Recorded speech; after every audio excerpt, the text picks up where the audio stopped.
Hey everyone, welcome back to AFC Game by Game. Today, trying something out a little bit different, and I'm delighted to be joined with Harry Symeou of the Chronicles of a Gooner podcast. Harry, how you doing, mate? How you doing, mate? Good to see you. Pleasure to be joined with you today. Thank you first and foremost for coming down. No problems at all. Now, the first thing I want to talk about is the book you did on Arsene Wenger last season, just so people get to know you a little bit better. What is it that you do on Twitter and with your podcast, but as well focusing on the book?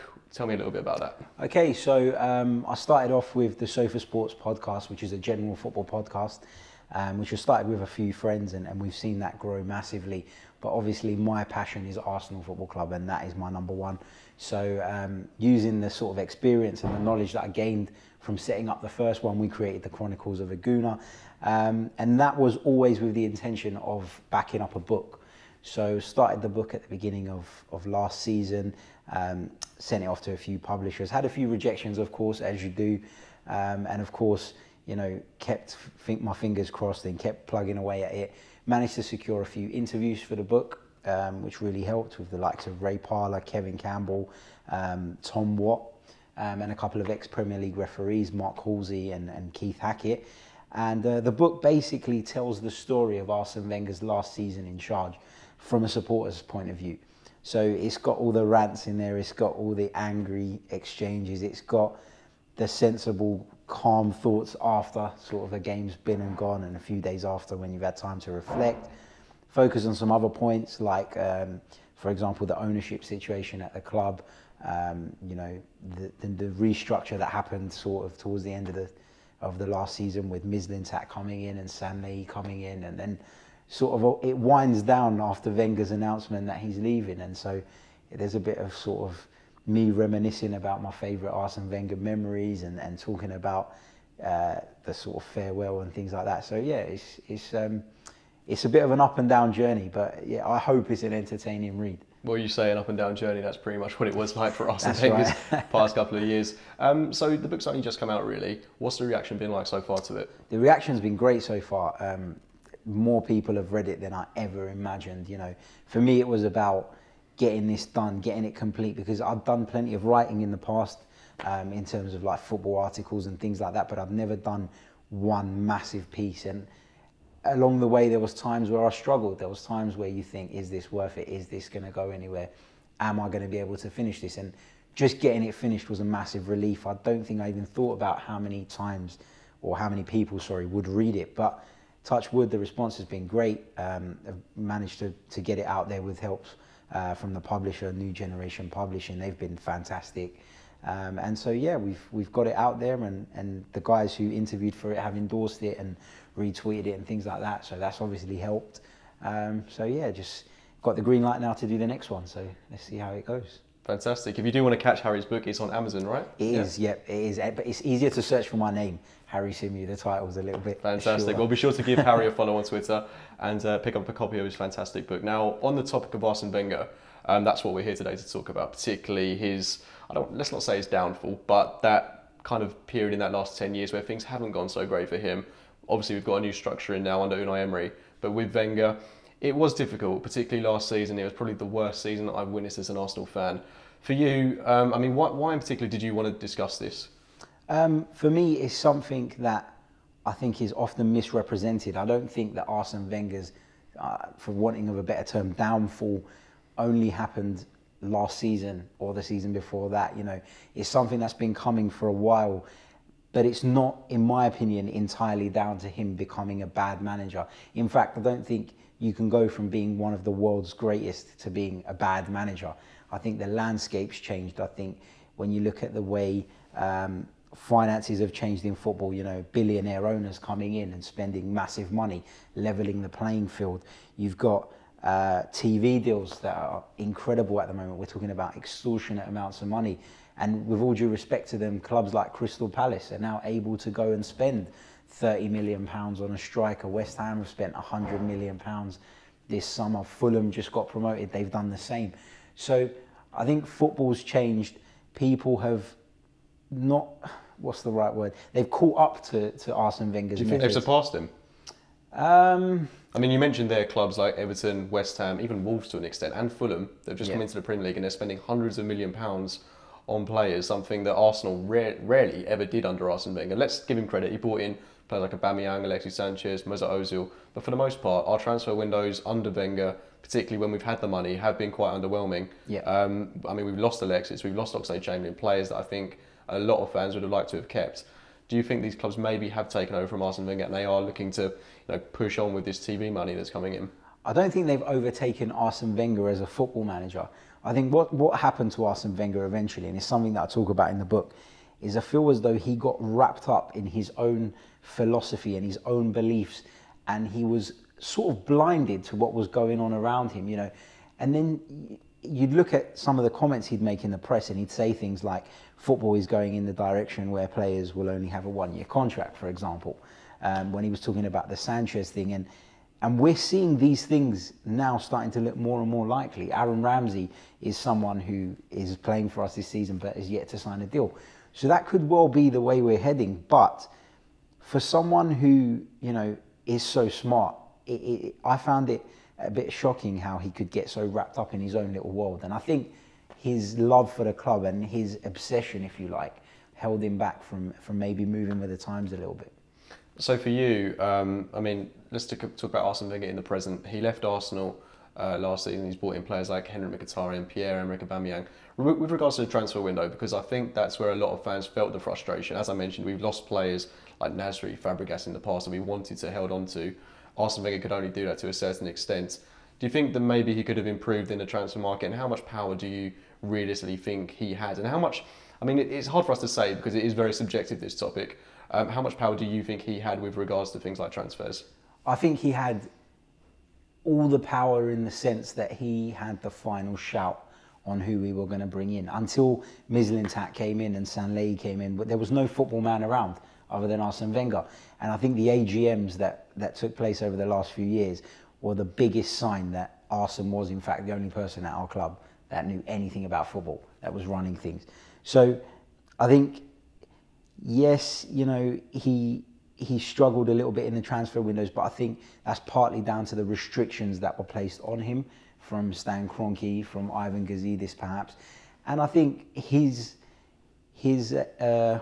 obsession with the club's values may have, stopped him. Do you think they were the club's values, or do you think they were his values? I think they were values that started off as Arsene Wenger's, but became Arsenal Football Club's, because let's be realistic, even though he's gone now, Arsenal Football Club is run still the Arsene Wenger way.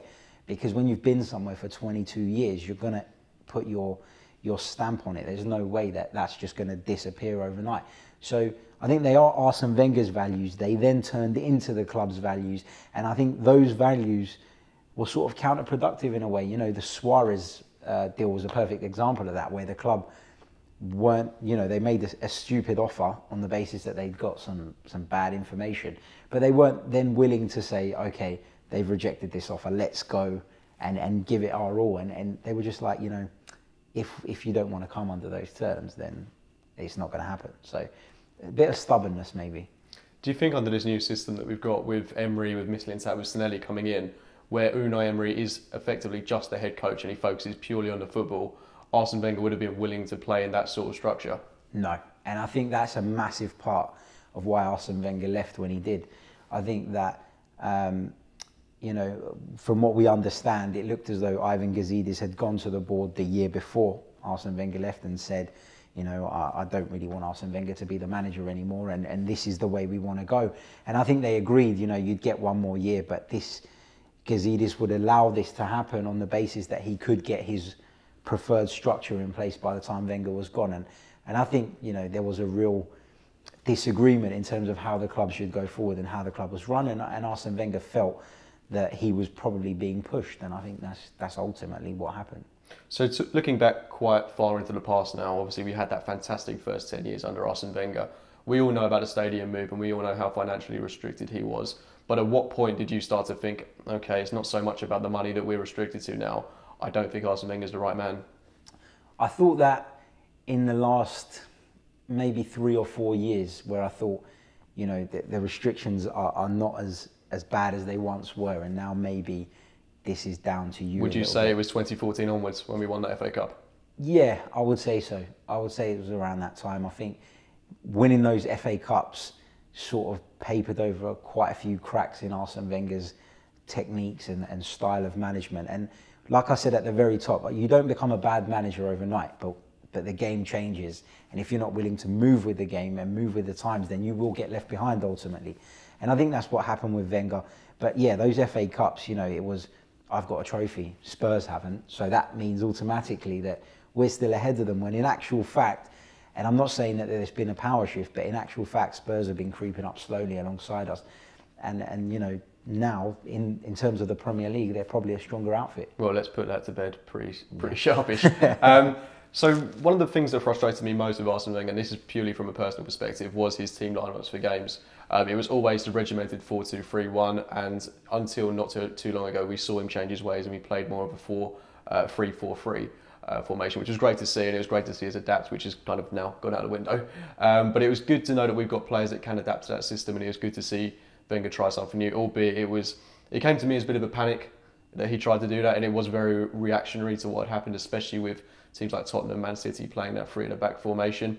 But for me, when I saw him playing players like Theo Walcott as an inverted winger on the left-hand side, playing players like Iwobi last season, even when they weren't playing particularly well, this really frustrated me. Playing Aaron Ramsey on the right-hand side, really, really bewildering at times.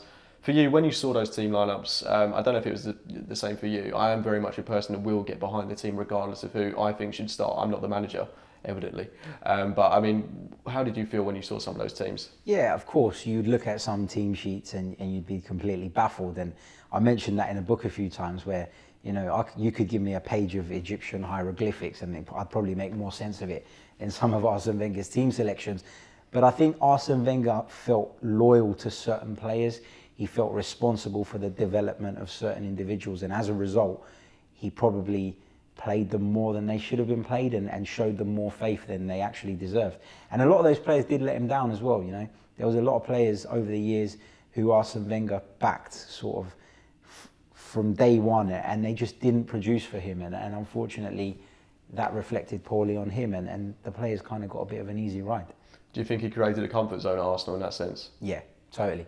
And I think there's still players there that are living in that Arsene Wenger comfort zone, and I think that will bite us if Emery doesn't sort it out quickly. And the signs are good. You know, he hooked Mesut Ozil off the other day when he wasn't performing.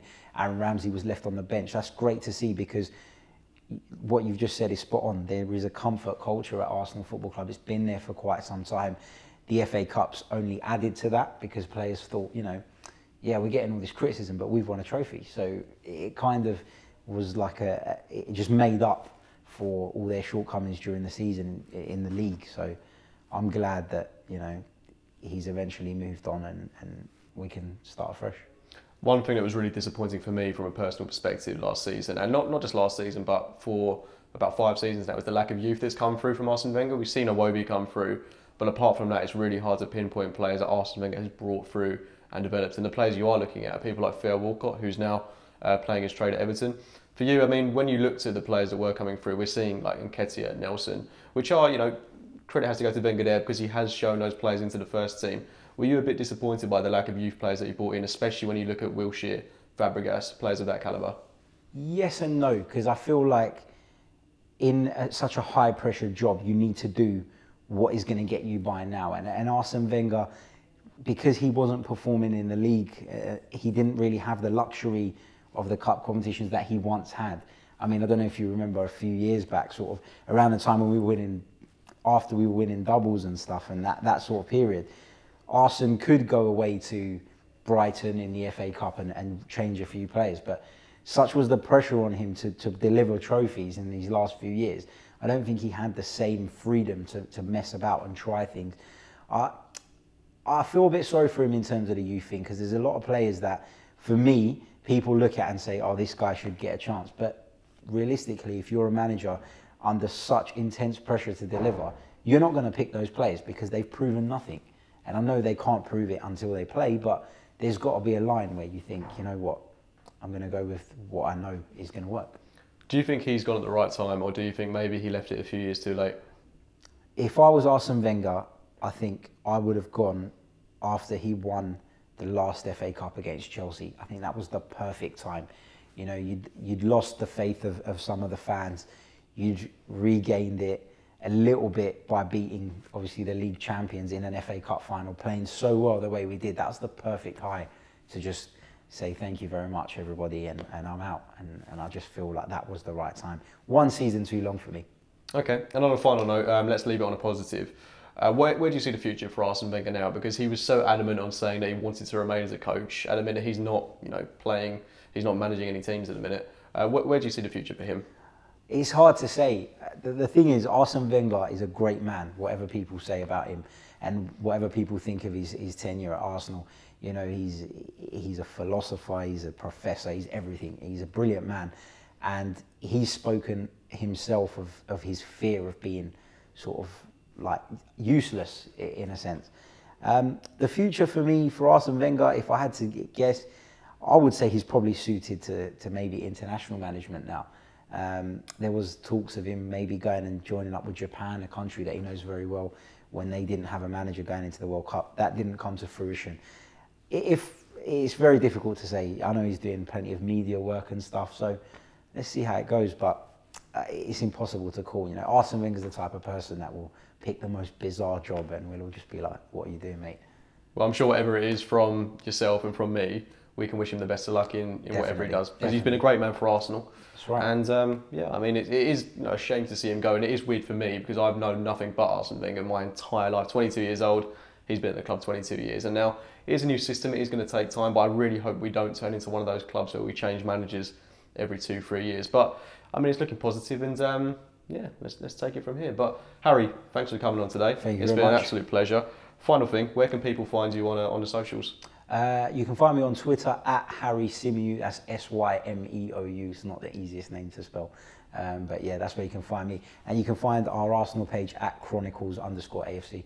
Fantastic. Well, as I say, thanks again for coming on. If you've enjoyed this video, guys, please do leave a like on it. Subscribe to the channel. And from myself and Harry, we'll be seeing you later. See you later, guys.